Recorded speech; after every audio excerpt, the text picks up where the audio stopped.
আজকে DC drive এবং DC ড্রাইভের কিছু প্রসঙ্গে আপনাদেরকে পরিচিত করে দেব।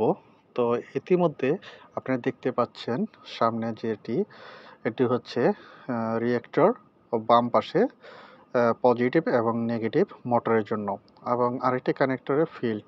তো এই যে দেখতে পাচ্ছেন এটি হলো কন্ট্রোলিং পাওয়ার।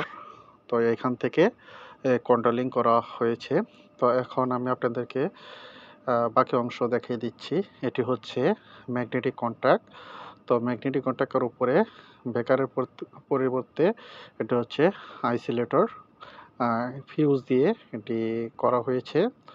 তো এটি এম্পিয়ার হচ্ছে 630 এম্পিয়ার ফিউজটি। এই হলো DC drive, ABB company DCs 800।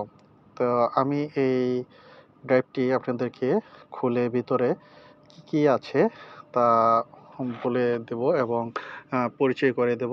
তো আমি কভারটি খুলে নিলাম। তো দুই পাশে দুইটি লক আমি ওপেন করেছি। দেখতে পাচ্ছেন এখানে হচ্ছে কানেক্টর, কন্ট্রোল কানেক্টর।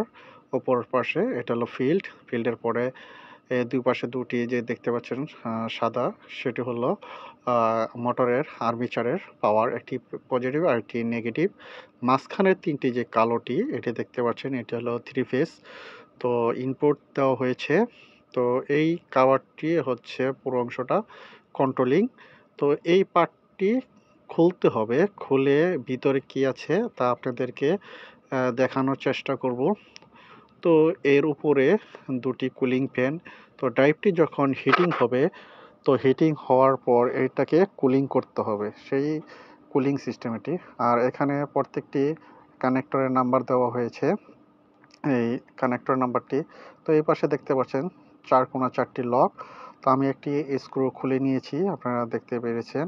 তো এই লকটি কিভাবে খুলতে হবে, তো একটু উপর দিকে একটু প্রেস করে সামনের দিকে টেনে আনতে হবে। তো আমি এক হাতেই খুলেছি আপনাদেরকে দেখার জন্য। এবং দেখতে পাচ্ছেন এখানে 3টি কানেক্টর দেওয়া হয়েছে আর একটি নিচে আর্থ। তো আমি এই কানেক্টরগুলো খুলে নিচ্ছি 3টি। তো এখানে মার্কিং করা আছে। তো অনেক সময় মার্কিং থাকা অবস্থাতেও মার্কিং করে নিতে হয়, কারণ ফাইনালি কাজ করার জন্য ভুল হতে পারে। তো সেই প্রসঙ্গে আমি খুলে নিয়েছি, মার্কিং যেহেতু আছে। আমি আপনাদেরকে দেখানোর জন্য, এটি হচ্ছে পাওয়ার সার্কিট। তো এই পাওয়ার সার্কিটের নিচে আরও কিছু সিস্টেম আছে, সেটি হলো থাইরিস্টর।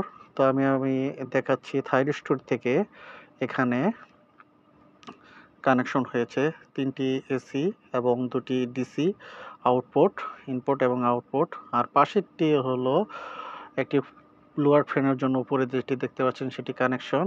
আর একটি হচ্ছে এটার পাওয়ার সিস্টেম। কন্ট্রোলিং চালু করলে এই ডিসপ্লে, মানে এই ড্রাইভটি কন্ট্রোলিং সাইট অন হবে।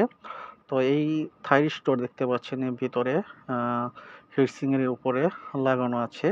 তো বাসবার দিয়ে সেটি কমপ্লিট করা হয়েছে এবং সেই থাইরিস্টরের উপরে যে কানেকশন কেবলগুলো আছে সেটি কানেকশন দেওয়া আছে পাওয়ার সিস্টেমে। তো আমি কভারটি আমাদেরকে লাগিয়ে দিচ্ছি।